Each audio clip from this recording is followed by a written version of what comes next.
A'udzubillahi minasyaitonirrajim. Bismillahirrahmanirrahim. Robbi a'udzubika min hamazati sayatin wa a'udzubika robbi ayahdurun. Robbi shrahli sodri wa yassirli amri wahlul 'uqdatam min lisani yafqahu qawli. Assalamualaikum warahmatullahi wabarakatuh. Salam sejahtera untuk kita semua. Rahayu, namaste, Om Swastiastu, Namo Buddhaya. Salam kebajikan dan sehat untuk kita semua. Kembali lagi kita belajar bersama untuk membuka pendengaran, penglihatan hati kita, untuk meniti ke dalam diri, untuk belajar lebih sadar, menuju kepada kesadaran sejati yang mudah-mudahan pembelajaran ini selalu bermanfaat untuk kita semua. Seperti biasa kita akan mengawali dengan menghening sejenak untuk menghadirkan diri kita utuh di sini saat ini, karena hanya di saat inilah kesadaran akan terbuka, karena hanya di saat inilah hikmah akan terbuka. Mari kita sama-sama menghening sejenak untuk kita menghadirkan diri kita utuh di sini saat ini. Menghening dimulai.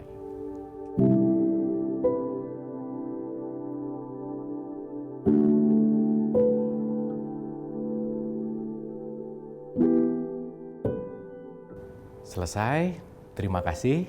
Semoga kita sudah seutuhnya hadir di sini dan siap untuk belajar sama-sama. Hari ini kita akan masuk menuju kepada nutrisi sang jiwa. Karena kemarin kita sudah banyak berbicara tentang diri. Kalau kita runut lagi, kita sudah mulai menyadari bahwa oh iya ya, kita ini adalah tamu di semesta raya ini. Mudah-mudahan kita semakin menjadi tamu yang sopan. Mudah-mudahan kita menjadi tamu yang benar-benar menjalankan tugasnya. Di mana datang ke sini kita mau belajar di School of Life ini tentu saja. Di mana nanti outputnya adalah, impact-nya adalah kebermanfaatan itu sendiri. Makanya wama arsalnaka illa rahmatan lil alamin. Kita semua diutus hanya untuk menebar kasih sayang. Mudah-mudahan dengan seiring pembelajaran ini semakin kasih sayang juga terlalu tersebar kepada siapapun ke semesta raya ini dan kita menjadi insan-insan yang selalu bermanfaat. Kemarin udah kita bahas bahwa jasad itu perlu nutrisi pasti. Kan ada lapar gitu ya, hari-hari itu ada lapar. Lapar itu adalah ciri-ciri kalau tubuh udah mulai perlu nutrisi itu. Tetapi sadarkah kita ketika kita mendapatkan rasa lapar bahwa itu sinyal dari tubuh kita yang sedang memerlukan nutrisi. Tapi kan kita udah bahas juga bahwa pertanggungjawaban kita kelak itu bukan urusan jasmani. Karena tubuh ini hanya akan berakhir di tempat pemakaman umum, selesai. Tetapi nanti urusan pertanggungjawaban itu masuknya ke dalam konteks yang namanya jiwa. Kesadaran yang lebih dalam dari tubuh ini. Oleh karena itu, mari kita berdiskusi tentang ini, mari kita sama-sama belajar tentang ini yang mudah-mudahan setelah kita belajar ini, nutrisi kita jadi seimbang, bukan hanya nutrisi jasmani ya, tetapi nutrisi rohaniah juga terpenuhi. Oke, seperti biasa, saya izin menggunakan coret-coret supaya mudah untuk menjelaskan. So, pemirsa di rumah, kita akan mengulang sedikit tentang who am I. Kita sebagai manusia yang dimana memiliki tubuh fisik yang disebut dengan jasad, gitu. Dimana jasad ini progressing penciptaannya sangat luar biasa, begitu ya kira-kira. Yang penting untuk kita sadari. Maka yuk kita mulai belajar selalu bersyukur terhadap tubuh ini. Selalu bersyukur terhadap semua anggota tubuh yang menjadi tools atau alat kita untuk belajar di semesta raya ini. Nah, naik satu level di jasad itu adalah masuk ke dalam konteks yang namanya jiwa. Jiwa itu adalah softwarenya, jiwa itu adalah programnya. Maka tangan ini akan berbuat baik atau jahat, itu tergantung program di dalamnya. Kalau programnya jahat, dia akan jahat. Kalau programnya baik, dia akan baik gitu. Jadi tangan ini akan selalu mengikuti program yang ada di dalam. Dan bagaimana kita mereprogram itu tergantung dari kesadaran kita gitu. Dimana inti dari hidup kita itu, inti dari energi, inti dari sang hidup itu adalah ruh kita sendiri. Jadi kita sadari ulang, kita adalah ruh yang sedang diberikan kemasan jasad. Oke? Kita adalah ruh yang sedang diberi kemasan jasad. Maka di surat 32 ayat 9 di dalam Al-Quran dikatakan, aku tiupkan ruhku. Dan kami jadikan pendengaran, penglihatan dan hati.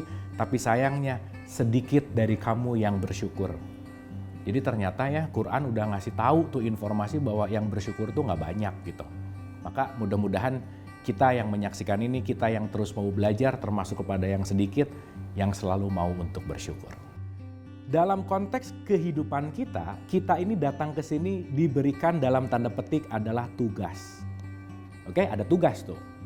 Maka masing-masing kita punya kurikulumnya masing-masing. Nggak ada yang sama. Kalau kemarin kita berbicara tentang penokohan, kalau kita berbicara tentang teatrikal, masing-masing kita punya castingnya masing-masing. Jadi nggak ada yang sama. Maka sangat tidak ideal ketika saya membandingkan dengan orang lain, nggak bisa. Kalaupun mau membandingkan, mari kita bandingkan saya dengan hari yang kemarin. Maka saya harus menjadi the best version of me today, hari ini. Bukan dibandingkan dengan orang lain. Karena kenapa? Dia punya casting yang berbeda, dia punya kurikulum yang berbeda dengan kita semua, gitu kira-kira. Oke ya, maka begitu kita terlalu membandingkan keluar, sekali lagi di situ pasti akan sulit untuk bersyukur gitu. Nah, poin penting dari penugasan yang sangat penting untuk kita selalu sadari adalah setiap kehidupan ada batasan tugasnya, namanya adalah kematian itu sendiri. Maka kematian ini dalam konteks Al-Quran juga dikatakan kullu nafsin. Nafs itu artinya adalah jiwa. Di mana konteks nanti penilaian itu bukan pada tubuh fisiknya. Maka saya rasa nggak ada yang dengar gitu ya, pertanyaan terakhir, berapa tingginya, warna kulitnya, berapa sih punya uangnya waktu hidup, apa sih jabatannya, kan bukan itu yang jadi pertanyaan. Tetapi konteksnya adalah, apakah jiwanya sudah semakin bersih dalam tanda petik? Apakah jiwanya itu digunakan untuk kebermanfaatan gitu? Karena pada akhirnya penilaiannya adalah akhlak, dan akhlak tidak terletak pada kemasan. Maka kan ada statement, don't judge a book by cover. Nggak bisa kita menjudge sesuatu dari kemasannya. Karena yang terpenting sebetulnya isinya gitu. Nah maka dua-duanya harus seimbang, kemasannya kita rawat, isinya juga kita rawat. Itu poin pentingnya. Nah yang menarik adalah kematian ini kan di mana batasan kita ini akan dimintai pertanggungjawaban. Kan kita dapat misi nih, sekolah. Ya sekolah juga ada ujiannya. Pertanggungjawaban apa yang kita pelajari kan nanti di ujian gitu kira-kira. Nah hidup ada pertanggungjawabannya, makanya sekat dari kehidupan itu adalah kematian itu sendiri gitu. Maka mau tidak mau, suka tidak suka, kita sedang mau akan melalui yang namanya kematian, kita akan mengalami yang namanya pertanggungjawaban. Disitulah pentingnya kesadaran. Kalau kita udah mulai sadar, kalau kesadarannya tidak hanya dalam bentuk jasmani ya, tapi udah mulai masuk ke dalam jiwa, kita akan mulai sangat waspada dalam melakukan apapun. Kenapa? Karena kita sadar apa yang kita lakukan tidak setitik pun luput dari recordingnya semesta ini. Maka nanti akan kita pahami lebih dalam, semesta itu punya sistem, namanya tabur tuai. Apa yang saya tanam, saya akan mendapatkan hasilnya. Jadi kalau saya sekarang nanam melon, saya pasti dapat buah melon. Berarti kalau hari ini saya panen caci maki, jangan-jangan kemarin-kemarin saya banyak nanam caci maki juga. Maka jangan terlalu banyak nyalahin keluar gitu. Jangan terlalu banyak nunjuk keluar. Karena kenapa? Yang datang ke saya itu selalu yang selalu saya tanam. Disitulah nanti kita akan mengerti hukum konteks dari tabur tuai, di mana jiwa kita nanti yang akan sangat berperan dalam menjalankan hukum itu gitu. Pembelajaran masih akan kita lanjutkan, tetaplah bersama saya. Masih bersama saya Bu Marlo, kita lanjutkan pembelajaran. Sekarang yang menarik lagi adalah ketika hidup akan mengalami mati akan dimintai pertanggungjawaban. Kalau misalkan ending poinnya ada dua jalan aja. Jalur A disebut husnul khotimah, good ending. Jalur B disebut su'ul khotimah, bad ending. Saya rasa semuanya pasti pengen jalur A. Tapi pemirsa di rumah jangan salah, di jalur A ini kalau mau milih ada tanda bintangnya. Apa itu? Syarat dan ketentuan berlaku. Karena kenapa? Husnul khotimah itu adalah impact. Impact itu adalah hasil dari sebuah proses. Maka proses akan menentukan hasil. Dan wilayah kita sebagai manusia adalah selalu menikmati prosesnya. Maka sebaiknya kita nggak terlalu sibuk dengan nanti hasilnya gimana ya, hasilnya apa, A, dan seterusnya. Oke, itu penting untuk dipikirkan, tetapi nggak usah terlalu dipikirkan karena kenapa? Hasil itu sudah dalam konteks urusannya semesta, urusannya Tuhan, urusannya Allah. Yuk kita selalu belajar fokus dalam proses. Karena dalam proses yang oke, hasilnya juga pasti oke. Kalau kita berbicara masalah konteks pertanggungjawaban yang terletak pada jiwa, terus gimana supaya syarat dan ketentuan tadi berlaku tadi bisa kita penuhi untuk menghasilkan husnul khotimah, good ending, kematian yang baik gitu kira-kira. Dan saya rasa ini semua kita dambakan gitu. Ternyata Al-Quran memberikan indikator parameter good ending itu bukan dari fisiknya. Karena di surat 49 ayat 13 dikatakan, Inna akromakum indallahi atqakum. Yang artinya, yang paling mulia di sisiku, kata Allah, adalah yang paling bertakwa. Nah, saya rasa kalimat takwa ini sangat familiar. Apa sih takwa? Gimana cara jadi orang takwa? Dan implementasi yang bisa kita lakukan sehari-hari. Oke, sekarang kita pakai analogi sederhana lagi. Tadi di awal dikatakan bahwa kalau tubuh sudah mulai kerasa lapar, berarti sudah mulai perlu asupan. Nutrisi tubuh, nutrisi fisiknya perlu diisi. Jadi saya rasa di bahasan sekarang nggak perlu ngomongin lagi nutrisi fisik lah ya, kita udah tahu gitu. Apa? Makan, minum. Tapi balik lagi yang akan dimintai pertanggungjawaban kan jiwa. Pertanyaannya, orang bisa selalu mengisi nutrisi jasad tapi belum tentu mengisi nutrisi jiwanya. Karena boleh jadi dia tidak peka terhadap tanda-tanda jiwa yang bahwa jiwanya itu perlu nutrisi. Contoh ya, kalau pemirsa di rumah sudah mulai merasakan ada khawatir, gelisah berlebihan, susah bersyukur, bad thinking terus, overthinking terus, itu tolong mulai diwaspadai tuh. Indikator parameter yang barusan saya sebut, itu adalah indikator parameter jiwa yang haus akan nutrisi gitu. Semakin jiwa kekurangan nutrisi, semakin kita akan sulit menikmati hidup. Susah untuk ngerasa cukup, pengen lebih, dan seterusnya gitu. Dan itu salah satu di mana nutrisi jiwa kita sedang memerlukan recharging, sedang memerlukan asupan nutrisi gitu. So, kesimpulan sementara, yuk kita balik lagi. Jasad nutrisinya makan, minum. Nah, saya singkat aja jadi mamin, makan, minum. Jiwa nutrisinya adalah ketakwaan. Karena jiwa berkaitan dengan kemuliaan. Maka inna akromakum indallahi atqakum, saya ulang, yang paling mulia di hadapan Tuhan, di hadapan Allah adalah orang yang paling takwa. Sekali lagi, penilaiannya bukan faktor fisiknya, tetapi isinya. Nah, sekarang kita renungkan nih. Yo, kita memiliki jiwa sebagai software atau program, di mana tadi udah kita mengerti jiwa nutrisinya adalah ketakwaan. Oke? Di mana takwa itu adalah hasil dari kemuliaan seseorang. Maka nanti kita akan mengerti, dalam semua tradisi agama dan kepercayaan pasti ada ritualnya. Dan sadarilah, ritual adalah jembatan menuju kepada takwa. Jembatannya, bukan hasilnya. Oke, contoh.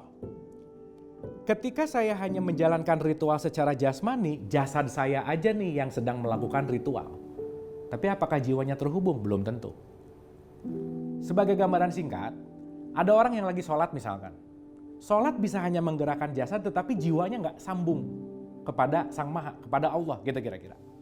Jadi dia hanya mengerjakan jasmani ya, olahraga, tetapi tidak melakukan olah rasa. Ternyata kembali lagi, Utsluma uhiya ilaika minal kitabu aqimis sholah inna sholata tanha anil fahsyai wal munkar. Sholat mencegah dari perbuatan keji dan munkar. Output dari gerakan sholat kita adalah kejinya turun, munkarnya turun. Berarti kualitas jiwa kan, bukan masalah fisiknya. Makanya mohon maaf, kenapa dalam setiap ending sholat selalu salam kanan dan salam kiri? Salam itu kan damai. Berarti ketika saya sholat konteksnya adalah tidak hanya jasmani ya, tetapi jiwa kita juga turut tunduk kepada Allah itu sendiri, maka keberadaan jiwa kita akan menjadi damai kanan dan damai kiri. Kita akan menjadi pendamai dimanapun dan dalam kondisi apapun, gitu kira-kira. Nah, oleh karena itu, yuk kita lihat nih, ciri-ciri orang yang bertakwa yang akan menjadi nutrisi bagi jiwa kita. Dan ini sangat tertulis jelas di dalam Al-Quran di surat 3, 133 sampai 135. Itu nanti kita akan melihat bahwa siapakah orang yang bertakwa. Oke ya, di Al-Imran 133 saya langsung ke terjemahannya, kira-kira begini kalimatnya. Dan bersegeralah kamu kepada ampunan dari Tuhanmu dan kepada surga yang luasnya seluas langit dan bumi yang disediakan bagi orang yang bertakwa. 134-nya lanjut. Isinya gini, nomor 1. Siapa sih orang yang bertakwa? Oh, ternyata semua jembatan ritual kita hanya mau membuat kita untuk menjadi orang nomor satu ini, yaitu orang yang menafkahkan hartanya baik lapang maupun sempit. Nih nomor satu. Berarti kalau menafkahkan hartanya baik lapang maupun sempit, siapa orang takwa yang nomor satu? Orang yang belajar melepaskan kemelekatan. Dan berbicara menafkahkan ini bukan hanya berbicara masalah uang, enggak. Karena kita bisa berbuat baik melalui apapun. Mau itu pakai tenaga, mau itu pakai pikiran, mau itu pakai uang. Karena kenapa? Nilainya bukan seberapa besar, bukan seberapa sering. Tetapi kembali ketika kita berbicara masalah ikhlas. Murni nggak mengerjakannya? Contoh ya, kadang-kadang antara ikhlas dan dalam tanda petik penuh kepentingan itu beda tipis gitu. Contoh misal, ini mohon maaf saya pakai contoh ini supaya mudah gitu ya. Misal lagi nyetir terus datang pengamen. Kita nyiapin uang, itu ada 2 poin tuh. Bisa jadi kita ngasih uang supaya udah cepet lah pengamen biar nggak lama-lama, biar nggak keganggu sayanya, gitu kira-kira. Tapi kalau ikhlas bukan itu tujuannya. Berarti yang nomor satu ada muatan tuh. Nomor satu ada kepentingan kita. Memberi dengan ada kepentingan. Dimana itu balik lagi ya, nggak ikhlas juga sebetulnya. Dan kita tahu dan kita sadar bahwa sejatinya yang akan diterima dalam tanda petik adalah bagaimana sikap hati kita, yaitu keikhlasan itu sendiri gitu. Jadi sekali lagi, nomor satu berbicara tentang bersedekah atau menafkahkan harta baik lapang maupun sempit, saya akan menuliskan di sini dengan konteks yang namanya kemelekatan. Mau rajin sholat, mau rajin umroh, mau rajin haji, mau kurbannya banyak, tapi maaf banget pelit gitu misalnya, dalam tanda petik ya. Berarti dia belum masuk ke dalam kesadaran takwa gitu. Maka salah satu yang memberatkan jiwa adalah melekatnya semua apa yang kita rasa kita miliki gitu. Pembelajaran masih akan kita lanjutkan, tetaplah bersama saya.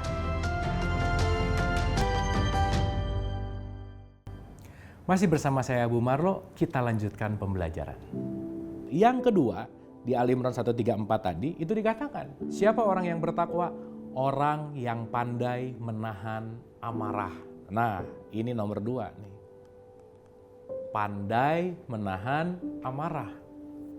Jadi kalau sholatnya rajin, umrohnya rajin, tapi amarahnya juga rajin kita misalnya. Nah, berarti nggak ada impact gitu. Dan yang ketiga ini yang paling best of the best sih sebetulnya. Kenapa? Karena nomor 3, tipikal orang takwa, nutrisi jiwa kita adalah memaafkan kesalahan orang lain. Ini poin penting banget nih.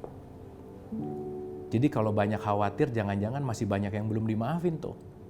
Kalau banyak stres, depresi, cemas, ketakutan wah udah deh, pokoknya jadi nggak nyaman. Jangan-jangan banyak kotoran-kotoran jiwa yang belum dilepaskan dalam bentuk memaafkan gitu. Nah oleh karena itu, sederhana kalau tadi jasad itu inti untuk nutrisinya adalah makan, minum. Ternyata jiwa kita itu nutrisinya adalah berbuat kebaikan dalam bentuk menolong, bersedekah, menafkahkan hartanya. Bahwa ketika saya menahan amarah, saya sejatinya sedang memberikan nutrisi untuk jiwa saya. Bahwa ketika saya sekarang lagi mau memaafkan orang, bukan masalah gengsi, bukan masalah dia yang salah, bukan. Maka kan kalau kita mulai tidak memaafkan, itu biasanya ada dalam konteks yang namanya iri. Kalau udah iri nanti naik satu level jadi dengki.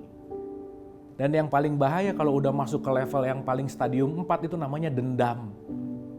Maka orang dendam itu disebutkan orang yang paling bodoh. Kenapa? Ketika orang dendam dia lagi makan racun tapi yang berharap mati orang lain gitu. Artinya apa? Begitu kita tidak melepaskan atau dalam konteks kotoran-kotoran jiwa ini dengan bentuk memaafkan, jiwa kita akan tetap kotor dalam tanda petik. Mau sholat, mau puasa, mau umroh, mau haji, mau apapun ritualnya, itu hanyalah jembatan menuju kepada 3 poin penting ini. Contoh, ya ayyuhalladzina amanu kutiba alaikumusiyam kama kutiba alal ladzina min qablikum la'alakum tattaqun. Hai orang beriman, disuruh puasa, nanti endingnya supaya jadi orang yang mana? Takwa. Puasa udah bukan masalah tidak makan dan tidak minum. Tapi puasa adalah bagaimana saya melepaskan kemelekatan, bagaimana saya menahan amarah, dan kontrol ya, lebih kepada mengkontrol sebetulnya. Dan bagaimana saya memaafkan kesalahan orang. Oleh karena itu, yuk jiwa-jiwa yang sekarang sedang menyaksikan ini, mari kita isi nutrisi jiwa kita yang mungkin sekarang sedang kehausan. Mungkin sekarang sedang kekeringan karena kenapa? Mungkin kita lupa untuk bersedekah baik lapang maupun sempit. Mungkin kita lupa untuk pandai menahan amarah gitu. Jadi kalau ada apa-apa tuh hold dulu gitu. Karena siapa tahu dengan hold itu kita lebih clear pemikirannya. Berbicara masalah amarah, saya rasa poin ini penting banget untuk digaris bawah tanda seru. Manusia sejatinya tidak pernah punya masalah dengan apapun dan siapapun, kecuali dengan egonya sendiri. Selesai. Pertanyaannya, ego kan gak pernah ada di luar. Si ego selalu ada di dalam diri kita. Sehingga kalau ada masalah, mari kita mulai renungkan. Jangan terlalu cepat untuk berbicara mana jalan keluarnya. Karena jalan keluar tidak akan menyembuhkan ego yang di dalam. Maka apapun masalah kita yang kita hadapi saat ini, mari kita cari jawabannya di dalam karena semuanya hanya bermasalah dengan ego kita masing-masing.